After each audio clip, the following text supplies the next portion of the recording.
জি আসসালামু আলাইকুম। ওয়ালাইকুম আসসালাম। সমস্যা কি? জি বলতেছি কি সমস্যা? এখানে পানি ফেলে রাখছেন, এখানে মানুষ যাতায়াত করবে না? আচ্ছা পানি যেহেতু ফেলছি তাহলে একটা নৌকাও রাখে, আমার নৌকা দিয়ে শিল পার হই, ভালো হবে না? না তো না আপনারা যদি পানি ফেলান নাই তাহলে পানিটা কে ফেলছে? পানি উন্নয়ন বোর্ড থেকে লোক এসে পানি রেখে গেছে, তাই না? বুঝতে পারছেন? জি নাম কি? জি, আমার নাম দিয়ে কি করবো? আপনি যেই হন, শুনেন এই বিল্ডিং এ থাকতে হলে এখানে পানি, কফ, থুতু, পানির পিক এগুলো ফেলানো যাবে না, এটা কিন্তু ভদ্রলোকের ব্যাপার।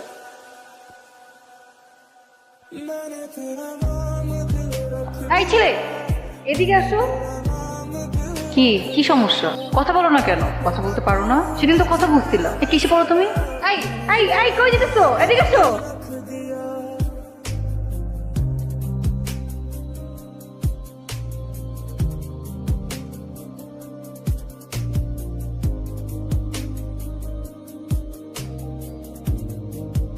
কি ব্যাপার কিছু বলবা? মোবাইল লাগবে, নিয়ে যাও। হ্যালো, কে? আমার নাম রাতুল। আমাকে ফোন করার জন্য। তোমাকে ফোন করতে বলেছি কারণ আমার মনে হয়েছে আমার তোমাকে সরি বলা উচিত। তোমার সাথে আসলে খারাপ ব্যবহার করে ফেলেছি। I am sorry. আচ্ছা তুমি আমাকে বলো, তুমি আমাকে দেখে এরকম ভয় পাও কেন? না তো। অবশ্যই ভয় পাও, আমি নিজে দেখছি তুমি আমাকে দেখে দৌড় দিয়ে পালাও। এমনি। আচ্ছা শোনো, এটা আমার নাম্বার সেভ করে রাখো, আমাকে কল দিবা। আমার তো ফোন নাই। ফোন নাই মানে? এই নাম্বারটা কার? বাবার। সিরিয়াসলি তুমি তোমার বাবার নাম্বার থেকে আমাকে কল দিছো? শুনো, আজকে বিকেল 5টার মধ্যে ফোন কিনে তারপর আমাকে কল দিবা। বাই। রাতুল, রাতুল, বাবা তোমার ফোন।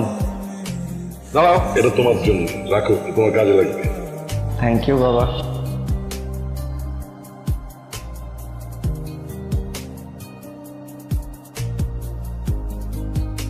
হ্যালো, হ্যালো, তুমি এত রাতে কল দিছো কেন? তুমি কি করো? কি পরিমাণে এত রাতে একটা মানুষ ঘুমায়, তুমি ঘুমাচ্ছ না কেন? কি করব, ঘুম আসতেছে না তো।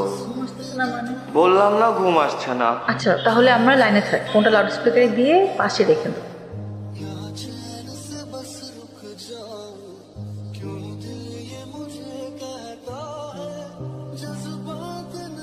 রাতুল সম্পর্কে তুই কতটুকু জানিস? তুই কি জানিস ওর বাবা খুনের আসামি?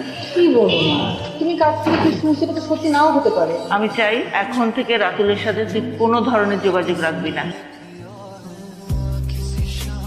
তুমি আমার ফোন ধরতেছো না কেন?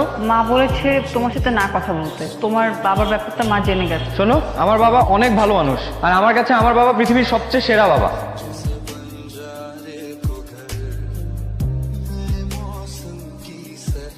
আমি আসলে এসেছি আপনার সাথে কিছু কথা বলার জন্য। কেন? আসলে আমি একটা বিশেষ বিষয় নিয়ে আলোচনা করার জন্য আপনার কাছে এসেছি। কি বলেন প্লিজ? আমার পরিবারে আমি, আমার একমাত্র ছেলে রাতু, খুব ছোটবেলায় ওর মা মারা যায়। আমি ওকে কোলে পিঠে করে মানুষ করি। মাহারা একটা ছেলে মানসিকভাবে কত ছোট হয়ে বেড়ে ওঠে এটা আমি হাড়ে হাড়ে টের পেয়েছি। তবে একজন আমার ছেলেকে স্বাভাবিক জীবনে ফিরিয়ে আনতে পেরেছে। ওর নিমায়ের সাথে মেশার পর আমার ছেলেটা কেমন যেন পরিবর্তন হয়ে গেছে। তাই আমি চাই ওরা সারা জীবন একসাথে থাকুক, আপনার যদি আপত্তি না থাকে। অবশ্যই আপত্তি আছে। আপনি কি বলছেন? আমি তো আমার মেয়েকে এখন বিয়ে দিব না। সরি বাবা, তোর নির্ময় বিয়েতে রাজি না। আমার মনে হয় তোমার আর এগুলো ঠিক হবে না। আমার বিয়ের কার্ড। বিয়ের কার্ড মানে? বিয়ের কার্ড মানে আমার বিয়ের কার্ড। তাহলে তুমি আমার জীবনে কেন আসছিলা? কেন আসছিলে? তুমি যখন বিয়ে করবে তুমি কেন আসছিলে আমার জীবনে? আমি তো আমার মতোই ভালো ছিলাম, আমি সারাদিন পড়াশোনা নিয়ে থাকতাম, আমি ওতেই খুশি ছিলাম। তুমি কেন আসছো আমার জীবনে? তুমি কেন এটা করলা?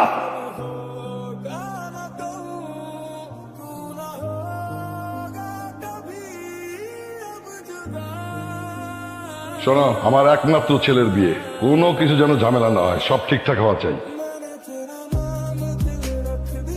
এবারের মতো তো মাফ করে দাও। কাকে তোমার সাথে কেমন করছো? নিজের বিয়ে কার্ড নিজে করে দেখবা না? এখন তোমার শাস্তি তুমি দাঁড়িয়ে থাকবা। আচ্ছা ভুল হয়ে গেছে, তো দেখো আমি কিন্তু বাবাকে ডাক দিব। বাবাকে ডাক দিবা? ডাকো, এদিকে এসে বসো। একটু কাছে আসি। তুমি না কিছু বুঝো না, কাছে আসা বুঝবো।